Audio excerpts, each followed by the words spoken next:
Per Japoniją keliaujančiame traukinyje yra 90 keleivių. 52 keleiviai išlipo Tokijuje, dar 29 keleiviai išlipo Kobėje, naujų keleivių nėra. Klausia mūsų, kiek keleivių liko traukinyje.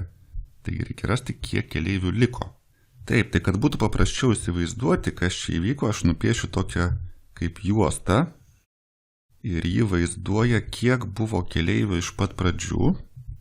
Kiek keleivių buvo 90, taip, tai parašykim, kad tai buvo 90 keleivių, važiavo per Japoniją, iš jų 52 išlipo Tokijuje.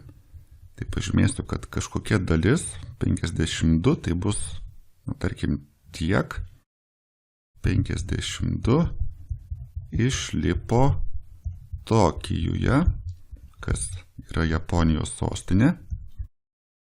Dar 29 keleiviai išlipo Kobėje, tai pažymėsiu, kad štai čia dar 29, nežinau, kiek tai bus tiksliai, tarkim, maždaug tiek, 29 išlipo Kobėje, kas yra kitas miestas Japonijoje, ir kiek tada liko, kiek keleivių liko traukinyje.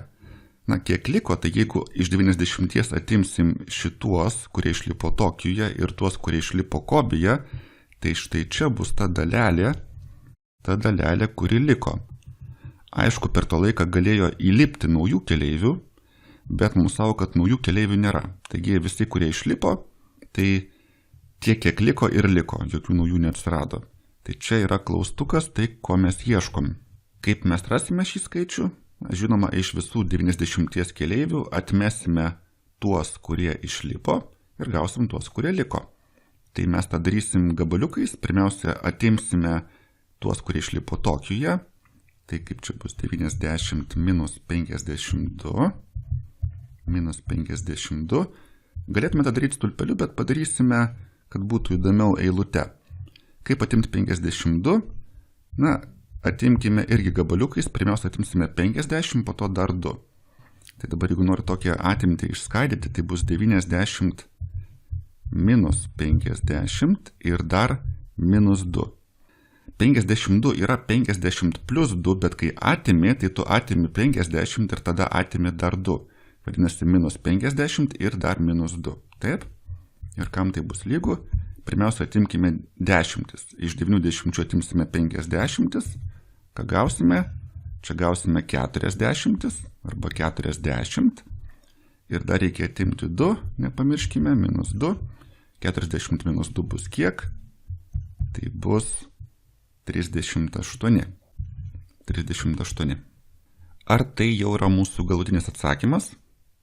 Ne, nėra, nes prisimink, ką mes čia skaičiavome. Mes atėmėm tik tai tuos 52, kurie išlipo Tokijuje, o tai yra 2 žingsnių uždavinys. Taip, mes dar turim atimti tuos, kurie išlipo Kobėje. Tai yra, reikia išspręsti tą antrą dalį uždavinio.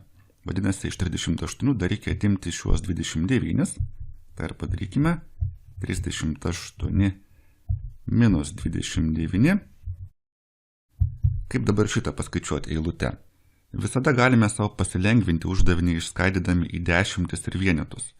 Tai 38 išskaidysim į 30 plus 8, o 29 išskaidysim į 20 ir 9. Tai atimam 20 ir atimam 9.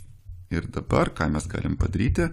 Dabar mes galim, tarkim, paimti ir iš 30 atimti 20. Tai bus kiek? Žinoma, tai bus 1/10 tiesiog. Ir tada, tai plus 8 ir minus 9. Nepamirškime, nieko nepameskime. Ir dabar ką mes čia galim padaryti? 10 plus 8 sudėkime, tai bus 18. Tai bus lygu 18. Ir atimkime 9. 18 minus 9 bus 9. Taigi dabar jau gavome galiausiai savo atsakymą, galutinį atsakymą. 9 žmonės liko traukinyje.